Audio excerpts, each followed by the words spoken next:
Tape Deck Media.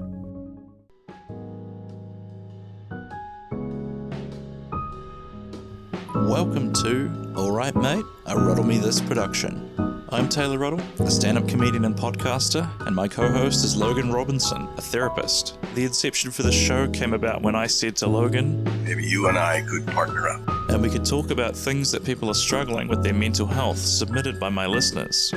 This is one of those episodes. If you'd like to submit your own problem that we could talk about at a future episode, visit taylorruddle.com/mental health and submit what you're struggling with your mental health. It's completely anonymous. We won't blow up your spot. I hope these podcasts can provide some value to you and maybe help you deal with some things that you're struggling with mental health wise. So with that, let's get started with the show.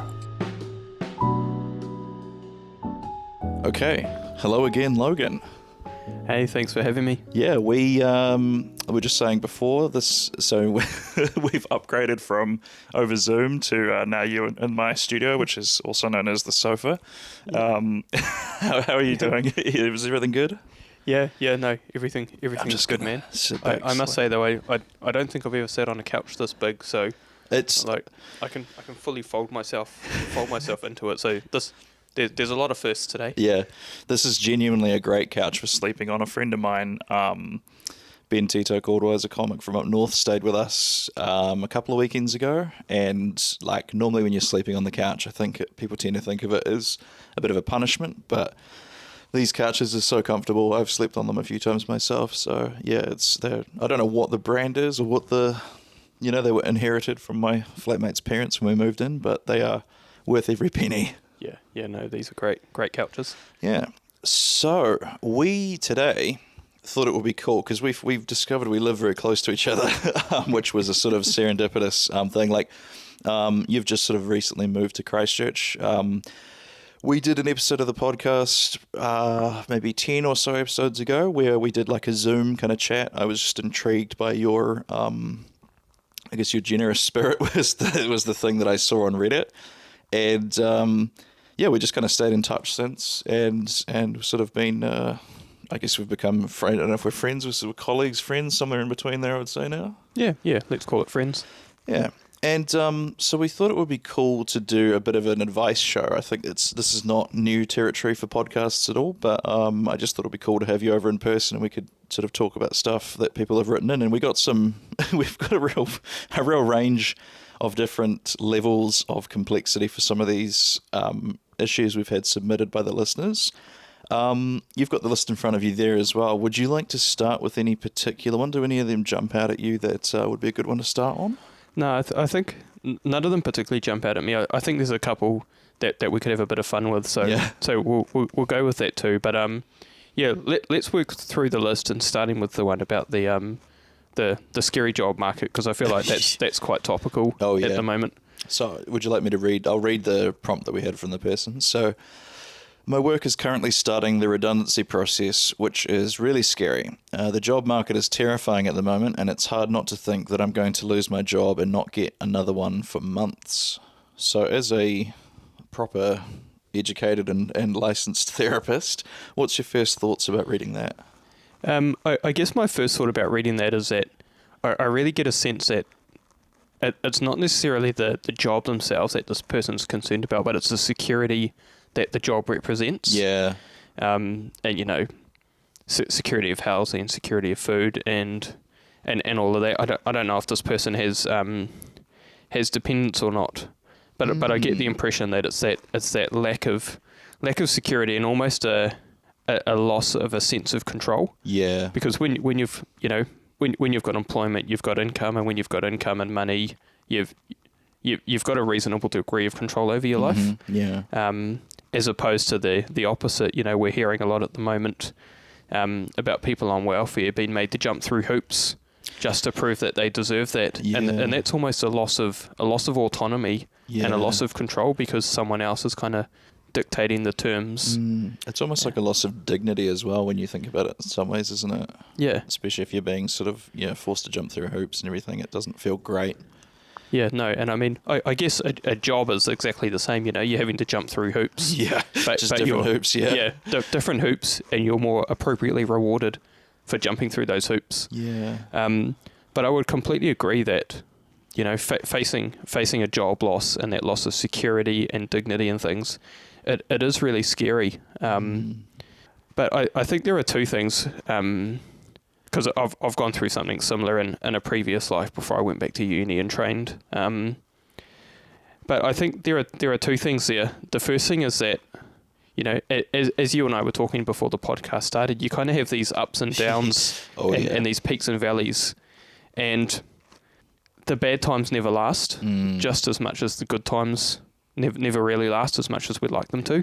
I think I've used this quote in a previous podcast. We do a sort of quote of the week in some episodes, and it was my friend Mikey Lee said it. He's a sort of former comedian, and he's recently made the jump to being a business owner, sort of self-employed. And he said something really wise. I don't know whether he realized it or not, but he said something very similar to that, where he said, as when you're self-employed, when it's going good, it's never going as good as you think it is, and when it's going bad, it's never going as bad as you think it is. And I felt like that is quite a wise thing to say, and it does feel very much like you say, the bad times don't last. Everything is like ebb and flow, and the economy and stuff like that, right? It's all kind of peaks and valleys and ebb and flow. And I guess what maybe you could give some advice for is like, how do people manage the sort of anxiety when they're in a valley, and kind of waiting for it to turn again? Yeah, so I guess humans innately need to have a sense of control over their environment, and the whole modern world is a good example of that. So what I would say is identify the things that are in your control and focus on those. Yes, you might not be able to control whether you'll let go of your job or not, because that decision may be above your pay grade. But what you can control is how you present yourself, how much work you put into finding something else, how many CVs you send out, and I know it is different now because a lot of the job market applications and those initial introductions are all through online submissions of CVs and things. But stand in front of the mirror, practice interviewing, practice selling yourself, and control the things you can control. Because as I mentioned, it's not so much the loss of a job as it is the loss of a sense of control and of that dignity.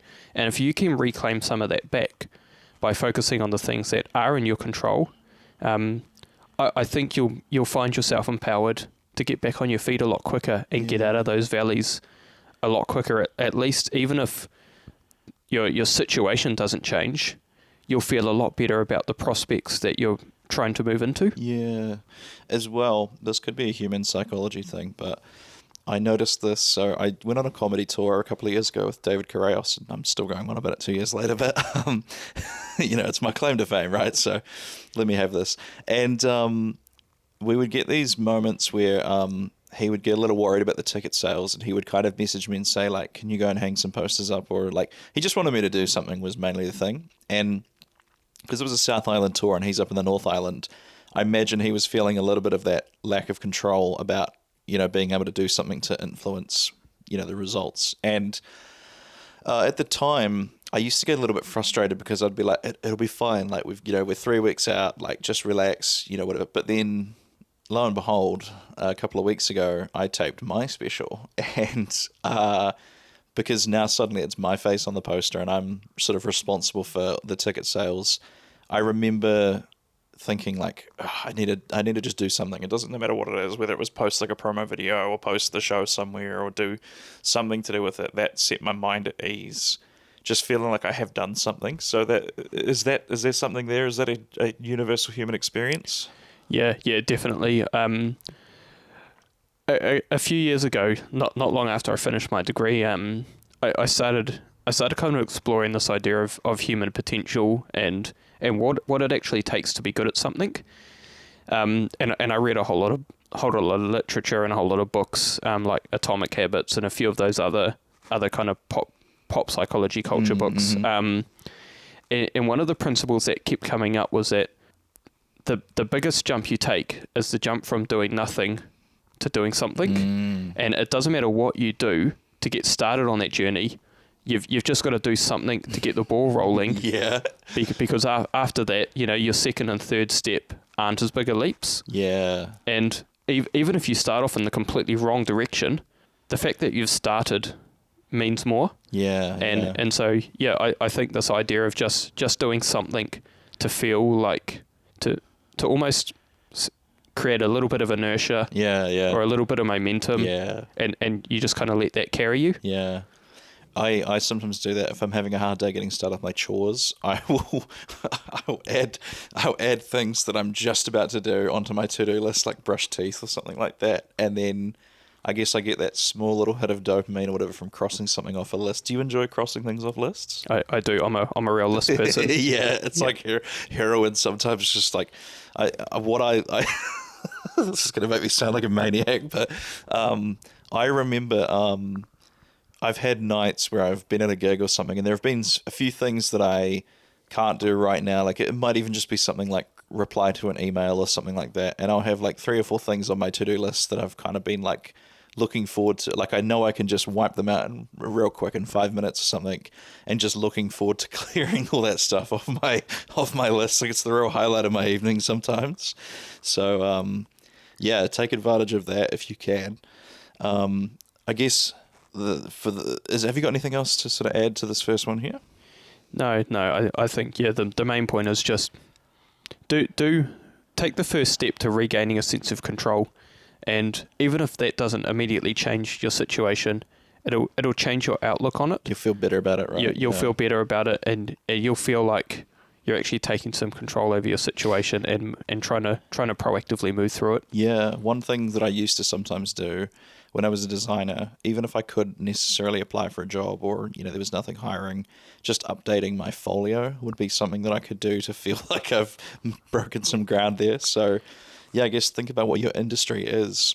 And, I'm going to guess you're just working a fairly normal kind of like, maybe an office job or whatever it is. But I guess, just think about what you can do to start building yourself up a little bit of momentum. So even if it does happen, you're not going to be sort of caught unawares, I suppose, right? Yeah, and I mean, you can even if that something is applying for jobs that you've got no shot in. Like if you've trained as a nurse and you're being laid off, and apply for a job as a mechanic or a CEO, just kind of get those first few applications out of the way. Yeah, and not knowing that you've got no chance of doing them, so you won't actually have to face an interview anyway. So you can kind of ease yourself into it. But even just apply for jobs that you've got absolutely no chance of getting. The very fact that you've applied for them is you doing something. I think as well, there's nothing more empowering than going to a job interview for a job that you don't really need. Like when you go into it with that attitude of like, I don't really care if this goes well, ironically is when you'll perform the best in a job interview. Like sometimes when I'm doom scrolling Reddit, I love reading stories of people who have gone to those sort of interviews and just completely taken the piss. Said no thank you at the end or something, right? Yeah. No, those are great. So, I would say, and like plus, people always do say it is good to go to job interviews just for the practice, because like, what I do stand up is I'm in quite a high pressure environment a lot of the time. Would you say you put yourself in, or are you in socially high pressure environments fairly regularly? That's actually a really good question. I don't know if the situations I put myself are in high pressure because I've been conditioned to them. Yeah. Well, that's the thing. Stand-up doesn't feel like that to me anymore. But, to someone who's never done it, it might be quite scary. Yeah, I mean, I sit in front of people who tell me the deepest, darkest things that have happened to them, and it doesn't faze me. So maybe that is a high pressure situation. But we just kind of, we've conditioned ourselves to just taking it on the chin and doing what needs to be done. Yeah, and I think it's the same sort of desensitization to going to job interviews. Like, it is funny. Like, I could probably count on 2 hands how many job interviews I've actually been to. And that's, take what you will from that. Mainly, I think, due to me getting jobs due to nepotism. But like, you actually don't go to job interviews kind of that often in our lifetime. Like, I think most people, anyways, would only go to like, I don't know, 10, 15 maybe. Okay, well, that makes me feel good about being above average. maybe this is just me being out of touch, but yeah, I would say that's a few things that you can work on there. Thank you for submitting to the podcast with such a like honest, raw kind of like submission there. I've been pleasantly surprised by the emotional intelligence of my listeners by learning what things people have submitted. So shall we move on to the second one there? Yeah, sounds good. So the second one here just says, why is everyone so fucking stupid? Your thoughts on that, Logan? You know, this made me think of a television ad that I remember from my childhood. Mm-hmm. I can't tell you what the product was. Yeah. So it can't have been that good of an ad, but there's an old fella driving down the motorway and he's on the phone to his family saying that his family call him. He's driving down the motorway and his family call him and say, hey, you know, be careful. There's someone driving on the motorway down the wrong way. And he shouts back into the phone, there's not just one of them, there's hundreds of them. Yeah. I think that was an insurance ad. Because he's driving on the wrong side of the road, isn't he? Yeah. And when I read this question, I had to laugh because I thought of the old saying that it's everyone else that's wrong. Yes. So I have a situation that exactly that I had that exact thought that you're having now, where it was like a person at my old work really angrily hung up the phone and went, bunch of fucking idiots over there. And I thought, I bet the other person had the exact same response on the other end of the phone. And like I think you've sort of touched on the way we could sort of talk about this and make it interesting is the idea of perception and I guess, how does one sort of, I guess, unfuck their mind a little bit into maybe thinking we all have a responsibility in the friction that, you know, daily life entails, rather than specifically like the world is out to get me and everyone's stupid and I'm the only, you know, politically moderate good driver who looks younger than I am and is above average a driver, you know, whatever the tragedy of the commons is. Yeah, I think I do come across this a lot, and doing the private therapy. Yeah. And I do work through this a lot with people to just to understand that, you know, the world around us, particularly in the age of social media and things, is that if everyone has a voice, no one has a voice, and so everyone seems to think because everyone has a platform to share their voice and things. Everyone is kind of used to being right. It's like, well, you know, God damn, aren't they just? We've kind of gone from this idea where, you know, back in the 80s and the 90s, when I was growing up, you know, only the funny, intelligent, smart people got a platform to speak on. Right. Yeah. And it was because they were usually right about a subject, or they had value to add. Yeah. And then social media came along, and suddenly everyone had this platform. Yeah. But there wasn't necessarily an increase in the value that was added to the conversation. Conscientiousness, right? Yeah. Yeah. And so there's still a hangover from that where, if everyone does think they're right, because if they thought they were wrong, they would change their mind. Yes. I find that so bizarre when they'll say something to you where they'll be like, no, I honestly, genuinely think this. And you're like, I know, I don't think you're spouting off stuff you don't agree with or don't think. Like, but that could be a language thing where people have just, in their way, that's how they think that they sell you on something, is by using these words like genuinely, honestly, to be honest, etc., etc. Do you think there's a little bit of a hangover where, because initially it was, you know, only the erudites and the comedians and whoever that could say things, do you think in people's mind they think, well, like Ricky Gervais is this intelligent, well-spoken person who has a lot of opinions, and because I also have a platform, that means I'm just like him? I think there's an undercurrent of that, even Interesting. even if it wouldn't necessarily be acknowledged. Yeah. and I don't know, maybe we've reached kind of a point of saturation where we're moving past that. Yeah.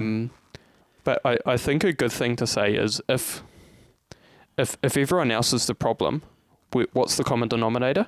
and do we need to take a step back and sort of think, okay, I genuinely feel this way and this way about these issues. Yeah. But could there be different perspectives out there, or could someone think differently? And how do we have dialogue, and how do we have discourse rather than just talking over each other? Yeah. How do we talk with each other? And even if it reaches a point of agreeing to disagree, like you could think their idea is stupid, and they could equally think your perspective is stupid. Yeah. But how do you see the humanity in the other person? Yeah. And because that person is not just the sum of the ideas that they've proposed, but actually there's a whole lot more behind that. Yeah. And people have a whole lot more depth than 80 characters on Twitter or X or whatever it's called now. Isn't that bizarre when you think about it? A lot of people get their news from Twitter, and it's a platform that purposely shorten, like, you're just getting the gist of it, you're not getting the full, like, a quick did you hear about this? So by the time this podcast dropped, it might be a little bit later, but I think this week Mike King made some comments about how I feel like he's been taken out of context a little bit, but he said something about alcohol, he self-medicated with alcohol is what happened, and all the headlines, Mike King advocates for alcoholism and whatever, and that sucks, because it's like it feels like everything is like the headline. Everyone's just reading the headline and ignoring the whole article. Probably because it I don't like Mike King and he said something negative, so therefore I'm just gonna like fill in the gaps with my own brain. And just like, I guess, did you have any thoughts on the Mike King? Have you read the story or anything like that? Yeah, I've been discussing it with a few of my old colleagues and things. And I think this is a great example, actually, where someone can be right and wrong at the same time. Yeah. Like, he's right in that, sure, if his defense was that worked for him. Yeah. And, that silenced those voices enough for him to be able to seek that professional help. Yeah. And cool that worked for him, that got him to where he is. That's part of his story and that's part of his journey. So he's right in that respect that it did work for him. Yeah. But the research also says that across a population, alcohol negatively contributes to people's mental health. And so we've got the situation where he's right, but he's also wrong. And I just don't think our binary way of thinking about issues and matters can really comprehend that. Yeah. Even if like you said, our mind tries to fill in the blanks. Our mind does look for context, even if we're not conscious of it. Yeah. But if we're more conscious of the process of actually, in an informed way, filling in those gaps and filling out that context, we'll realise that issues are a lot more nuanced than perhaps they're presented. It's tough having these, because like my whole point of view on it is I look at it and I'm like, well, if that's his experience, then I absolutely see why to him that's the truth and whatever. But it seems like people are unable to do this. Like you ever hear someone, they'll say something like, I can't imagine why something, so-and-so think. And it's like, you really can't imagine any way that another person would think this. Why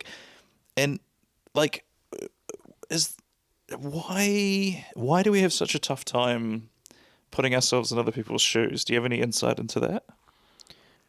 Yeah, that's a good question. I'm not sure why exactly we seem to struggle to do that.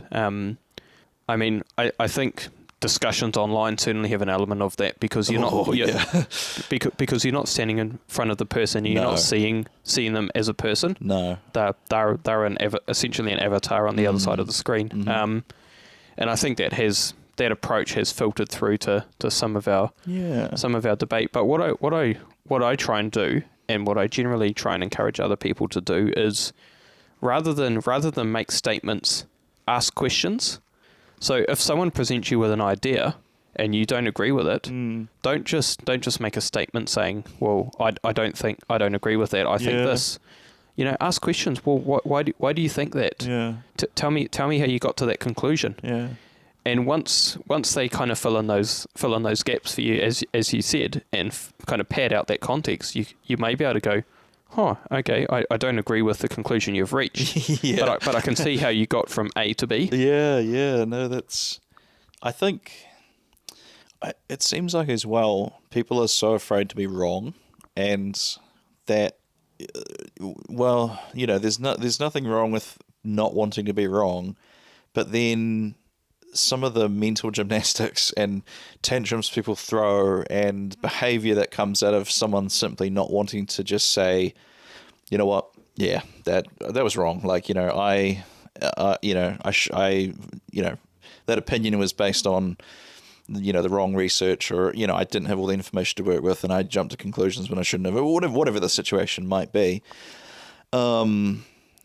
I do sympathize with it to an extent because of the whole like online mob coming after people for things. I feel like results are sort of 50-50 as to whether apologizing and taking back comments gets people to back off. So I can understand in that respect not wanting to necessarily concede something when all the haters or whatever are going to keep, they don't really care with what you do. They're just going to keep coming after you because they already didn't like you or something. But I don't really know what I'm getting at here. I'm just thinking out loud, really. But yeah, the not willing to accept that they were wrong is a tough one, especially in jobs and stuff like that I've had that causes a lot of friction in the workplace when people don't want to just say, oh yeah, no, that was my bad. You know what I mean? Yeah. I think you're right. People equate being wrong with being like morally inferior or something, right? Yeah. But I've over the years I've learnt I'm wrong multiple times a day, and most of the time I'm willing to put my hand up and go, okay, I was wrong here, or we don't agree on this. We don't agree on this issue, but we can still be friends, or we can still have a relationship. And most of my career, because I got into healthcare management very, very early on in my career, and a lot of my career I have been managing people with years of experience, sometimes longer than I've been alive, and they have a wealth of knowledge where if we disagree, I'm just going to assume they're right because of their experience, and I'm going to put my hand up and go, okay, I didn't make the right call here. Let's go with your idea. Yeah. Because at the end of the day, I would ask the question, and coming back to the question of why is everyone so fucking stupid? Well, if you're engaging with that person, do you want to engage with them, or do you want to be right? Because you can't have both. Yeah. And if a friend presents an idea that you don't agree with, well, do you want to be right, or do you want to be friends with that person? Which one is more important? I've seen many like another thing on Reddit. I'll read sometimes is like, am I the asshole, and that kind of thing, and quite often that seems to be the quandary that's the choice people are presented with, right? Is you can dig your heels in and you can you can be right, or you can preserve this relationship that you're with. I find that subreddit quite interesting because like a lot of the times people are justified in they've been wronged, or someone was hassling them or something, and they kind of stood up for themselves or whatever. And it's like, coming back to the binary thing, like, the asshole or not the asshole it's a little bit simple for some of these situations when you think like, well, yeah, that person is definitely not going to think highly of you because of the way you acted, but like also they kind of had it coming. So it's like, I forget where I was going with that. I don't think I was going anywhere with it. Yeah, no, because at the moment I'm driving sort of across Christchurch to and from work, and I see a lot of dumb stuff on the road. Oh yeah.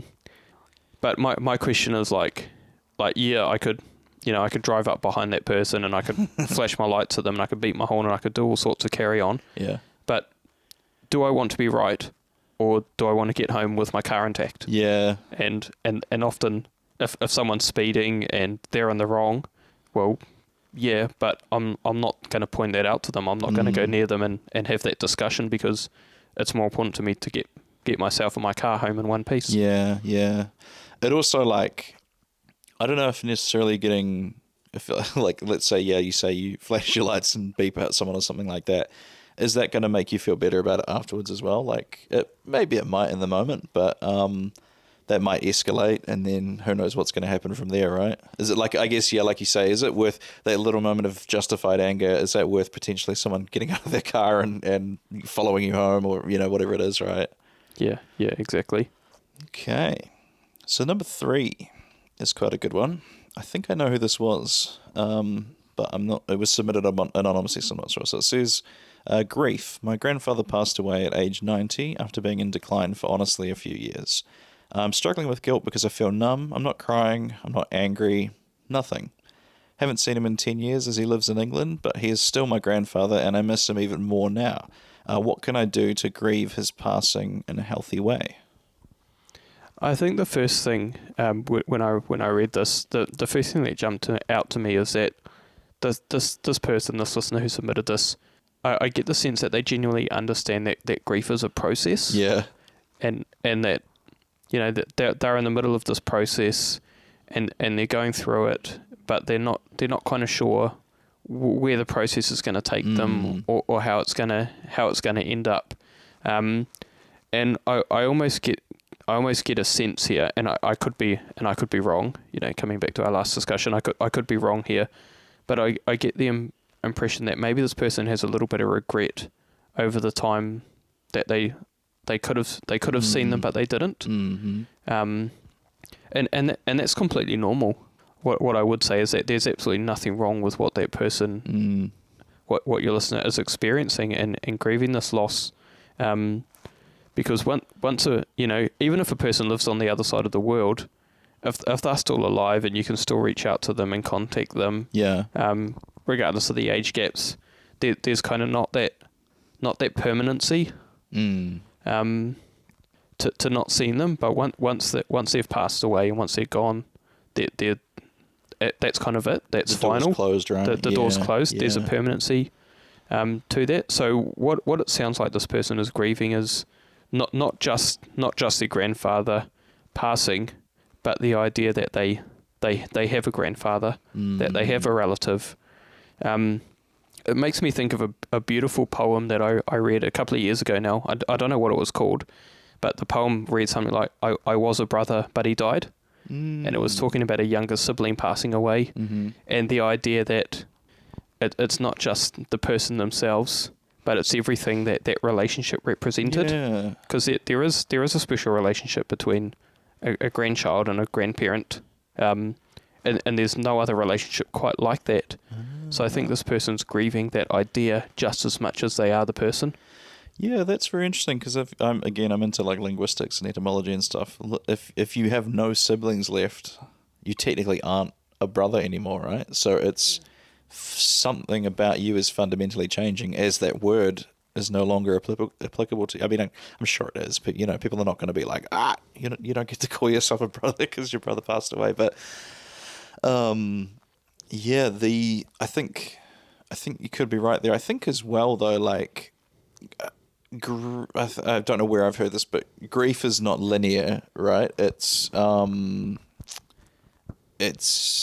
zigzags and ups and downs and everything. And I think we, for some reason, assume that it is going to be linear, but it never really is, in my experience, anyways.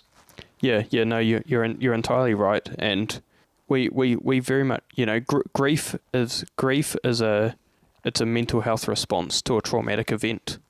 And we still seem to think that treatment of mental health events like grief and loss and depression and anxiety and those kind of things, we seem to think it follows the same process as you would fix a broken leg or a broken arm, but it's in that it's a linear pathway. 6 weeks. We know how the bone heals. We know how the bone kind of fixes itself. And we seem to put that same lens over distress or loss.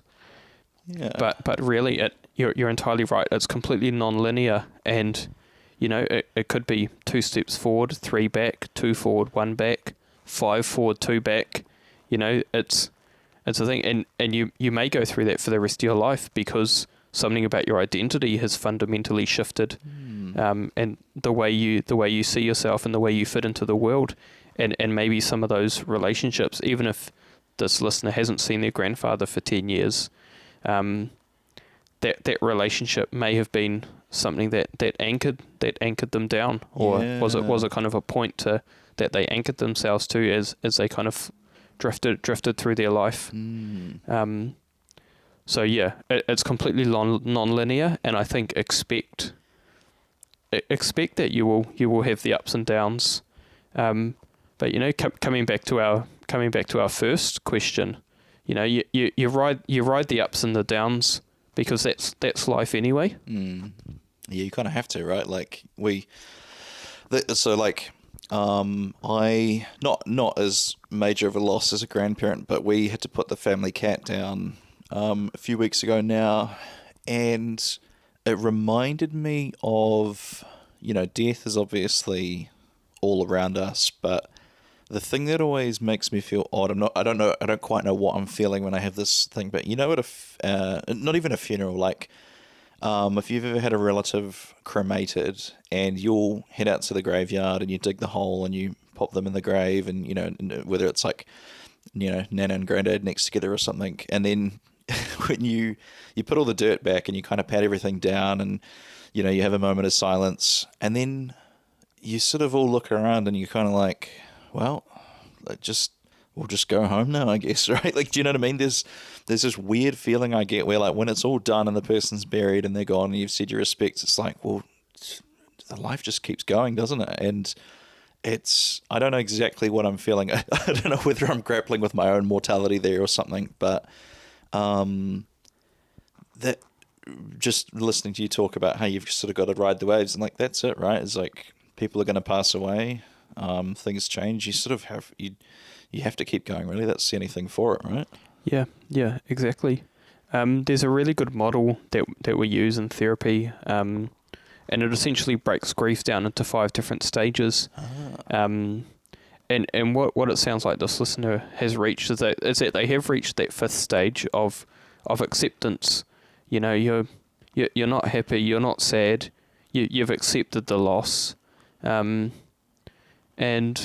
you know, that's actually a really healthy way. You know, and the question they asked how they could process this in a healthy way. Sounds like they have processed it, doesn't it? Yeah, it sounds like they have kind of reached at where they're at the moment, that they've reached the stage of acceptance where they've accepted that it's happened, the relationship's done, the door's closed, but there may be times, you know, where it could be coming up to the grandparent's birthday or a particular event, or things, and they may go back into a couple of the other stages where they may feel anger or sadness, or they may be trying to bargain with a higher power, if they believe that, or whatever their spiritual belief is.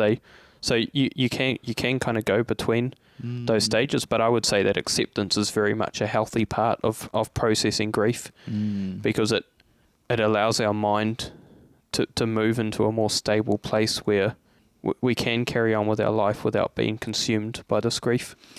Yeah, no, I think you're right there. It does sound like they've already processed it quite well. I guess we could also look at something from the first couple. We're talking about things to make you feel like you're doing something. You could potentially, you know, I don't know whether it would make it any easier or not, but you could do things to honour your grandfather's memory. Like, I don't know whether that's if you've got like an heirloom or something that you keep with you as a sort of memento. You could, I know people get tattoos for relatives that have passed away. I think this one mentioned that they weren't super close to him. Haven't seen him in 10 years. But yeah, sounds like the other 80 years were pretty good ones. So, yeah, I guess any sort of memorial, like you could dedicate something to your grandfather. I'm sure there'll be programs where you can buy like a park bench or something like that, and they put like an engraving on it. I think there's ways you could do that. But yeah, I think I'm with Logan. I think it just feels like you have processed this very well and you're well on your way. I suppose the guilt, like you say, is just the fact that that door is now shut. And I think we always feel like, right after the end, like you probably could have done more to see the person or something. But then, I don't know, life unfolds as it's going to. Like life happens. So, yeah. Any other thoughts on that? No, I would just encourage this. I would just encourage this listener to just keep moving forward. Keep taking, as you said, coming back to our first couple of questions, keep taking control of the things that you can control, and acknowledge that it is non-linear, and you may take some steps back, you may take some steps forward. Yeah, who knows? But certainly the acceptance part is a really healthy part of that process. Yeah. Okay. So the next one we've got here just says anxiety and panic attacks. Is this something you have any experience with helping people manage? Yeah, so I've worked in previous roles. I've worked in mental health settings, and so I've worked with people with quite high and consuming levels of anxiety, and things. And I think the thing people need to understand, and it is becoming more common knowledge, but anxiety it's a normal response to a perceived threat. So I'll tell you why I laughed just there. It wasn't laughing at the idea. It's just like I've heard this also from someone else, and so yeah, I'll let you keep talking, but then I'll interject in a minute. Yeah, no worries. So anxiety is a normal response to a perceived threat. And it came from way back when some of our threats were genuine, like whatever your views on the origins of humanity. I believe there were cavemen. Yeah, yeah. Yeah, that's kind of where I'm going at. Where I love cavemen. The image of cavemen and stuff. It's the club and everything. Yeah, no, sorry, keep going. Yeah, no. Back in those days, like we were genuinely having to defend ourselves against nature, it was much more volatile than what it is now. Yeah, that's for sure. And so anxiety was it's kind of a product of that fight or flight response, where if you sense a threat, you're either going to run or you're going to fight. You're going to pick up your club, or you're going to sprint as fast as you can. Yeah. And in our modern world, where we don't necessarily have that same level of threat, we still have that fight or flight response. Yeah. And so what I would first ask that person is, what are the situations where they feel threatened, and what is it that they feel threatened about? And there are some cases where people may have anxiety but not feel threatened about anything in particular, but it may just be the stress of potentially school and home and a whole lot of kind of little things that by themselves aren't threatening, but in a much bigger way they can compound to create a larger sense of threat. And so if you are able to identify what those things are that feel threatening and why they feel that way, and you may even have to break it down and do a lot of kind of internal exploration around what those triggers are, or what's contributing to that. Brilliant.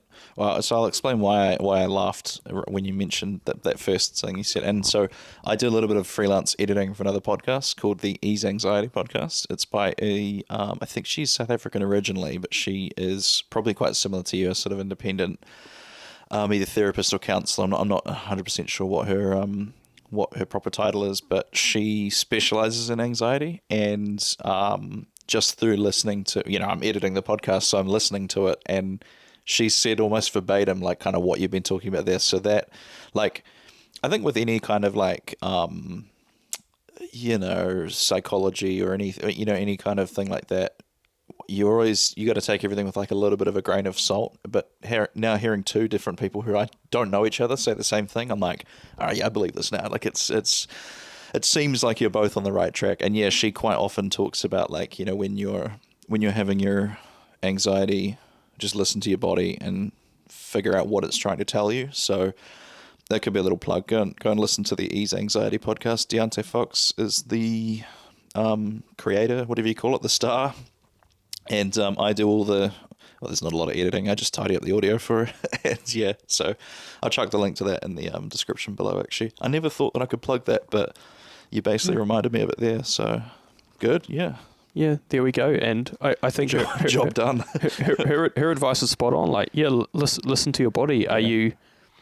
Do you want to fight? Do you want to flight? You know, what is your response? And when people progress to panic attacks, which I think is the second part of the question, yes, is that fight or flight response becomes so overwhelming that it's hard to make a decision either way, or it's hard to take an action either way. So you freeze. Mm-hmm.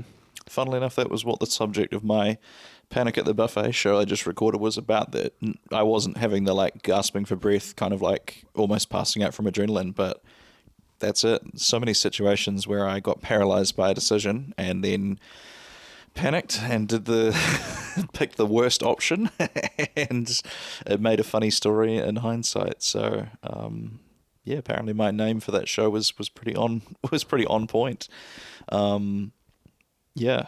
Anything else that you could sort of comes to mind for that one? No, I think just being aware of what you've described, and it is so common that we have a term for it, and it's called analysis paralysis. Yeah, okay. That I should have called the special. That is a way better. That's a great name. Although Panic at the Buffet, I wanted to go for a sort of emo theme there, but yeah, analysis paralysis. Yeah, I suffer from that like every day. Yep, and I can see how you would experience that at a buffet. Yeah. Oh man, tell me about it. There's just so much good options. I was going to say as well. Have you seen the movie called Wanted? No, can't say I have. So it's like a comic book movie that they turned into. Well, comic book they turned into a movie where you might have been familiar with the phrase "bend the bullet." They shoot those. They can apparently swing their arm with such force that the bullet actually bends around targets.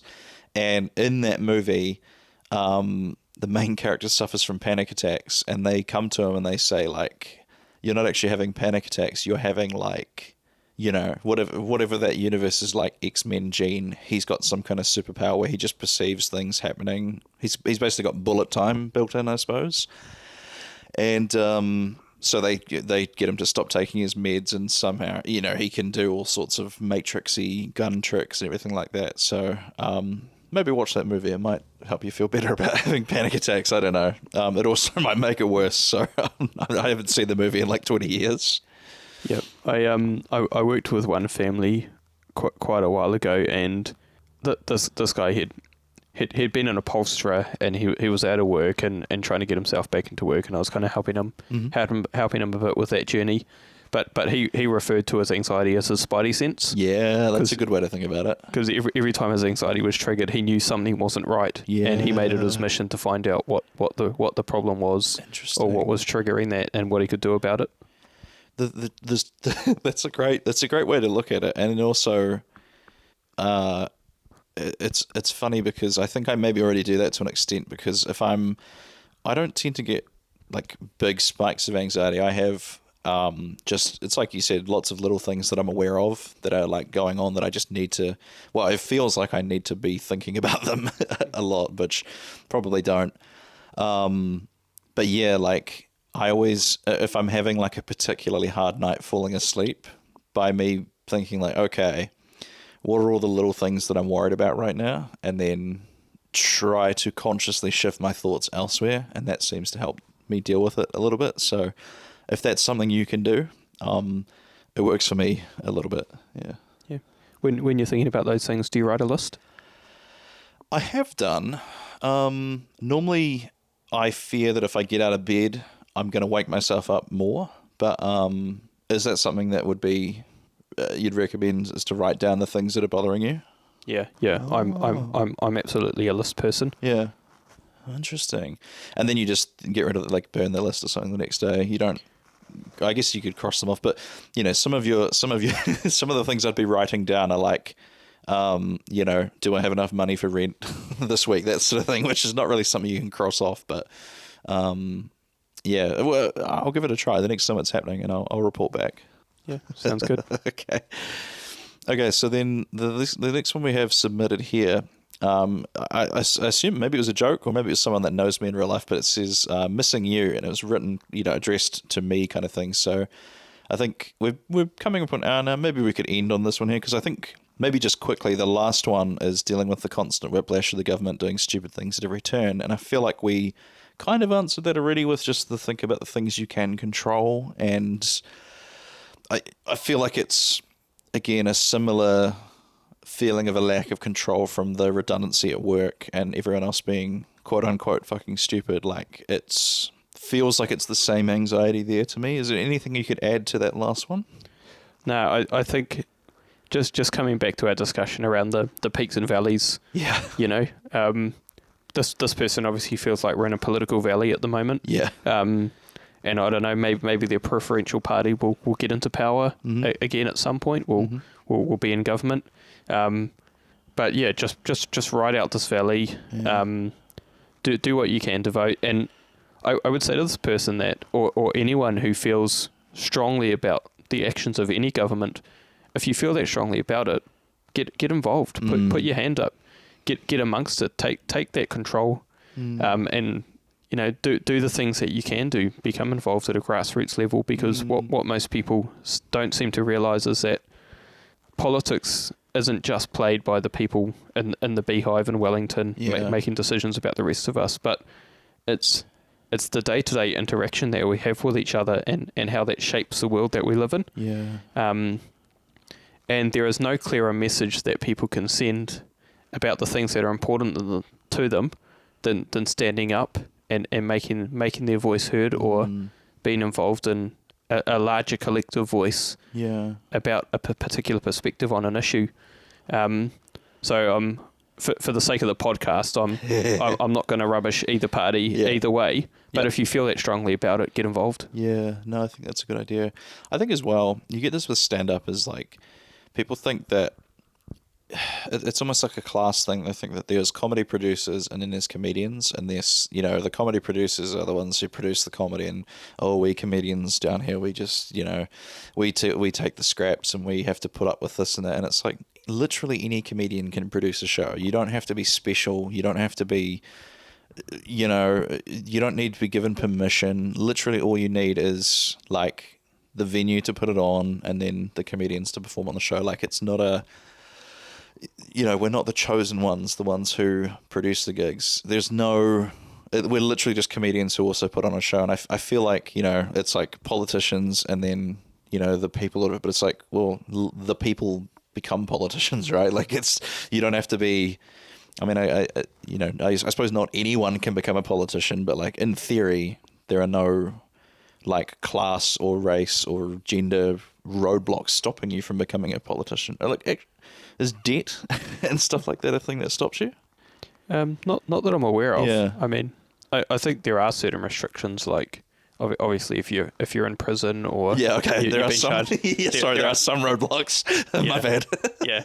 So there are some, but they're pretty major, and you have to be pretty intentional, I think, about your life decisions to choose to have those roadblocks in the first place. Well, yeah, if you can't become a politician because of felonies, you've probably got bigger problems going on in your life at that point. But yeah, like you say, yeah, it's you're going to be struggling in a lot of areas as well with these certain roadblocks, I would say. And I think actually to that point, I think politics would be a lot more healthy if more people got involved. Yeah, 100%. If there was a greater contest of ideas, and a greater range of perspectives and ideas, and things, I think we could break away from this kind of two party monopoly. Yeah. If more people were willing to put their hand up and be willing to share their voice about things that are important to them. Yeah, no, I'm with you there.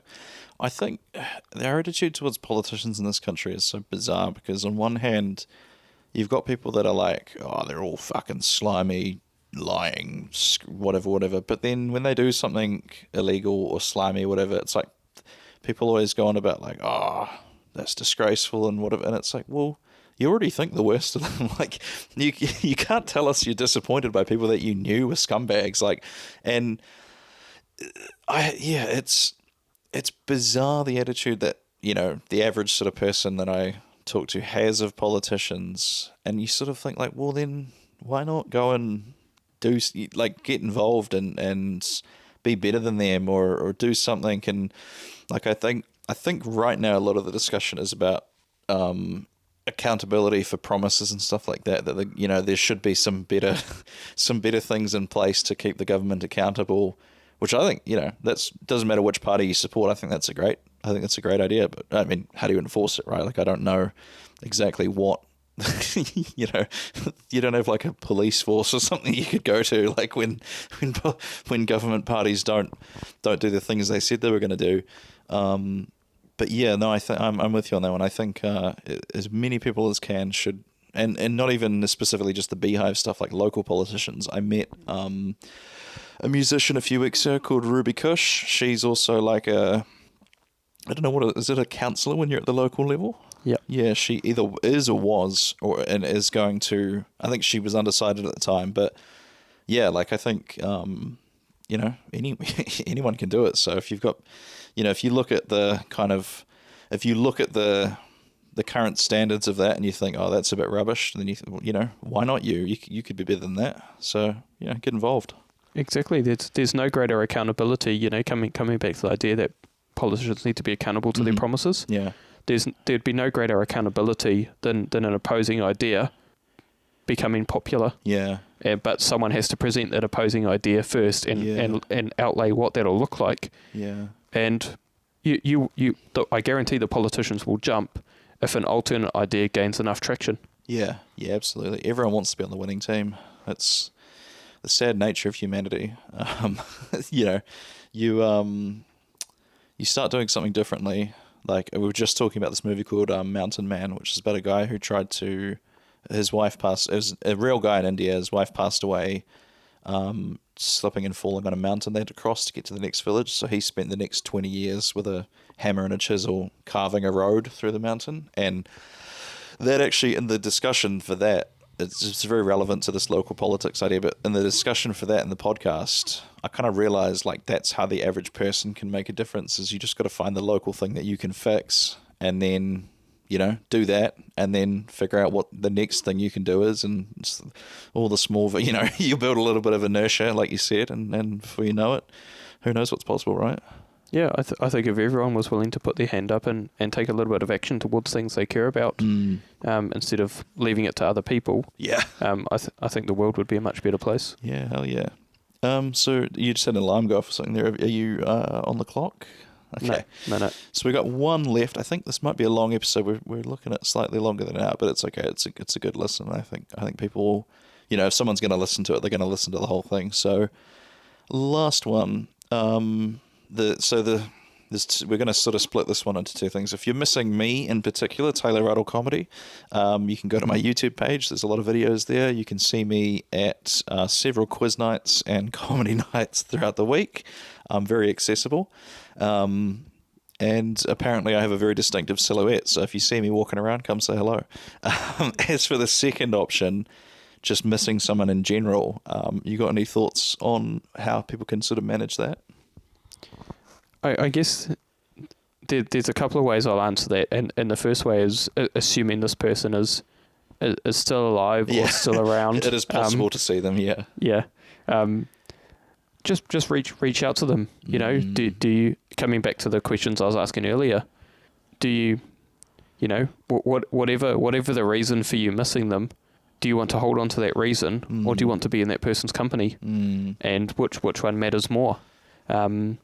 And I know that relationships are a lot more complex than that, and things. But yeah, just reach out if at all that's possible. Yeah. I know in many cases it won't be, but if it is at all possible, reach out to them. Let them know how much they mean to you, not just in word, but in deed as well. And I think the second part I'll answer that is, you know, again, recognizing that relationships are incredibly complex, and there may be reasons why that you may not be able to contact that person, and it could be any number of reasons. Yeah.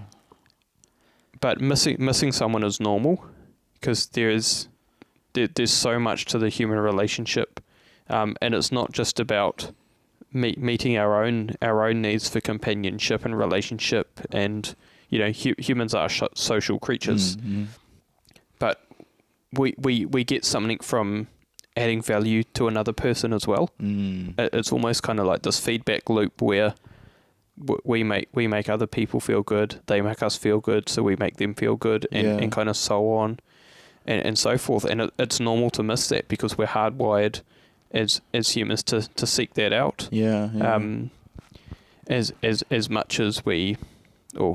As much as we're not great at that, particularly in today's age with everyone being so busy and things, and workplaces have kind of become workplaces or clubs or whatever it is. They've become kind of proxies for that social interaction. But if it's a particular person, think about why they're important to you. What it is about them that you miss? What are their qualities that you enjoy? And you don't, and you can seek that out elsewhere as well, while also still retaining missing this particular person and missing what made them so important to you. Yeah. It is very interesting how they say we're more connected than we've ever been, but we're also lonelier than we've ever been. Like, I've heard that apparently the third place, you would have heard the expression of the third place. Yep. I've heard that that's the gym nowadays for young people. That's where people, that would be the equivalent of like going to the bar after work or something. Like you used to watch old Simpsons episodes that'll be sitting up at Moe's. Apparently that's the gym now. So, I don't know why I'm answering a question that wasn't asked, but if you're lonely, here's how you could meet other people. I guess as well, we've sort of spoken about this a little bit off camera, but you've moved to a new city. How has your experience been sort of finding a new social circle and that kind of stuff? I think it really drove home the point for me that no one else is going to approach me. Yeah. And I had to take a lot of responsibility. But before I moved down here, I'd been living in Tauranga for 3 years, and then I'd been living in Hamilton for the previous 10 years. So I knew a lot of people just through being around and meeting people and kind of getting to know people.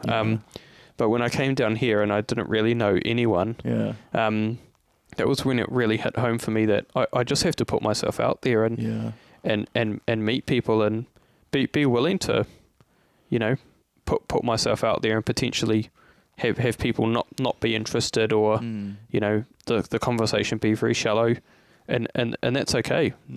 You just got to pick yourself up and try again and not let that dissuade you. Because I think the ones who are the most socially active are probably the ones who have been knocked back. But picked themselves up and carried on anyway. And I think the longer you can do that without necessarily seeing the immediate results you're looking for, the longer you can put yourself out there and continue to push this and engage people, and genuinely get to know them without necessarily getting that immediate social kind of circle you're looking for. The longer you can put yourself out there without achieving that, the more likely it is that you're going to reach that end goal. And it's almost like you just have to go through the process and let the outcome take care of itself. And I think it's it's a bit like dating. You know how they always say when you stop looking is when you're going to meet someone. I feel like to an extent, finding friends is a little bit like that, because one great way to make friends was going to Toastmasters. I did that to work on my enunciation, speaking clearly and everything like that. And just because I was going there, I didn't go into it with the intention of making friends, but just because you're around people with similar kind of goals and everything like that, ended up sort of getting adopted by like a little crew of guys who went out and watched the UFC at pubs, and just sort of had this other circle that I'd get invited to go to stuff, and that was just through meeting a guy at Toastmasters. Where else? Pub quizzes are a great place to meet people as well. I've sort of like genuinely made some quite good friends who also have like their own kind of social circles through pub quizzes.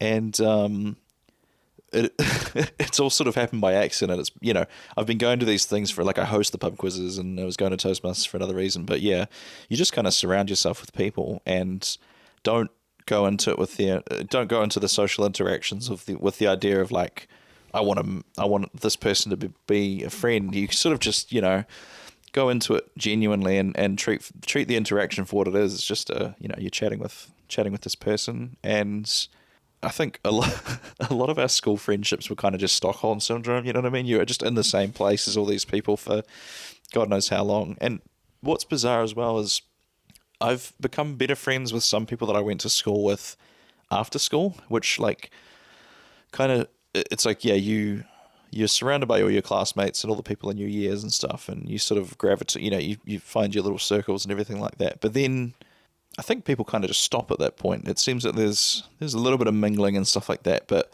people, it's been weird. Like, since leaving school, I've sort of, I guess you kind of talk to people on a slightly deeper level than you used to at school, but it's, yeah, like, just be around people, and that process apparently just sort of happens. You just kind of, like, you know, it's, I suppose it should be effortless. You shouldn't be having to force a friendship, but I guess, yeah, it's tough when you're trying to make, like, you're trying to engineer something that should be organic. Do you know what I mean? And I think that's why it's hard, is because you actually can't make it happen. It just has to happen. And so yeah, reverse psychology yourself, and just put yourself in situations where you're around people, and then be nice and be pleasant to talk to. And then before you know it, I think people will start, you know, hey, come to the barbecue, come to whatever. And yeah, then you've got a few sort of acquaintances, and then, yeah, they'll eventually become friends. Yeah, absolutely. When I first came to the city, I was joining a run club that goes around Hagley on a Wednesday evening. And I'd just pick someone and I'd just run beside them, you know, ask them about their day, just ask them questions about themselves. And a couple of weeks ago, I was up in the Central Library with one of my kids, and I just happened to bump into them, and I'd only chatted to this guy once, but he remembered me, and he remembered that I'd asked him some questions about himself, and I tried to find out a bit more about him. Yeah. And yeah, we just got talking, and brilliant. Stood there for about 10-15 minutes just chatting while the kids played. Yeah. And it's just that kind of thing. And if anyone is looking for any, like, real practical advice, and I'm probably going to give this unsolicited, but yeah, just ask questions. You know, don't make statements about things. Just ask people questions, and ask them the right questions to invite them to talk more about whatever it is they're talking about. People love talking about themselves, don't they? Yeah, exactly. And that's the thing. You could have a half-hour conversation with someone just asking them the questions about themselves, and they'll go away from that thinking they've had a great conversation, and you've actually not said a lot. Yeah, you've just got them to talk about themselves, and they'll think you're amazing for it. Yeah, that's the way to get regarded as being a good conversationalist, is talk less. And that's something I had to learn when I was starting out podcasting. I always used to get criticized, like, you talk way more than your guests on the podcast. So I've really toned that back lately, and I think I've got a pretty good balance of it now. But people love talking about themselves, and it's like, it doesn't matter that it's not really anything you did. It still reflects well back on you. So, yeah, great move. Okay, well, I think we covered everything. That's probably about that's maybe like an 80-minute podcast I think we did there. So that's not a bad innings for the first one of these. Let's get our plugs in. So, Logan, what would you like to plug? So just wanting to put it out there again that yeah, for people, I'm offering $60 online therapy sessions. They're an hour long. There's nothing different from what you'd get from any other therapist, other than that. The reason I'm able to offer it so cheap is that I'm offering it online, and not having the overheads of, like, a clinic room and things. So, if that is something you're interested in doing, you can get in touch with me on Instagram. I did have a website up, but a friend of mine recently a friend of mine who's into marketing recently told me that my website was shit, so I've taken it down to rebuild it. Yeah. But yeah, if anyone's interested and you haven't got the means to maybe get that private therapy and stuff, get in touch, because I'm genuinely passionate about making this accessible to everyone. And so my Instagram is Robinson Wellness. Chuck that in the show notes, of course. Yeah, thank you. Yeah.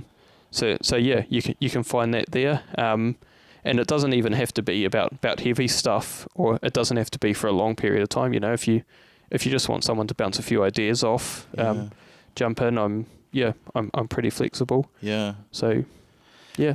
And I think just listening to your responses to these questions should be a great sort of commercial, if you will, to like how you would approach these kind of things like that. And like even just from like a friendship point of view is like, again, you ask really good questions. I think you just asked me something leading up to the special, like just how are you feeling about it or something like that, and I was like, man, not a lot of people would ask that. So yeah, I can attest. Logan's a great question asker, and the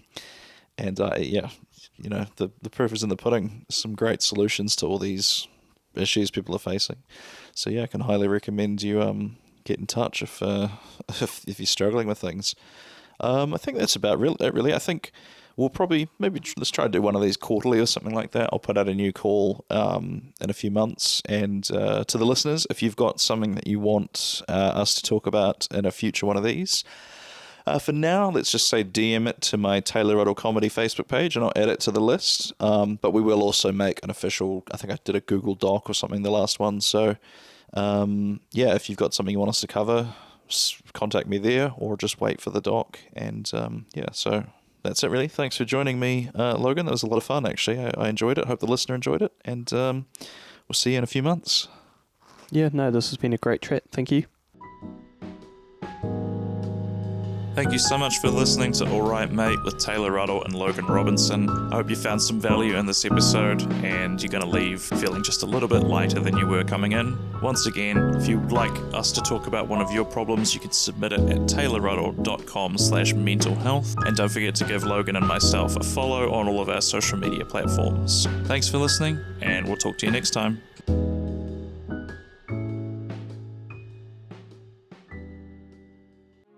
This has been a Tape Deck Media production. Thank you for listening.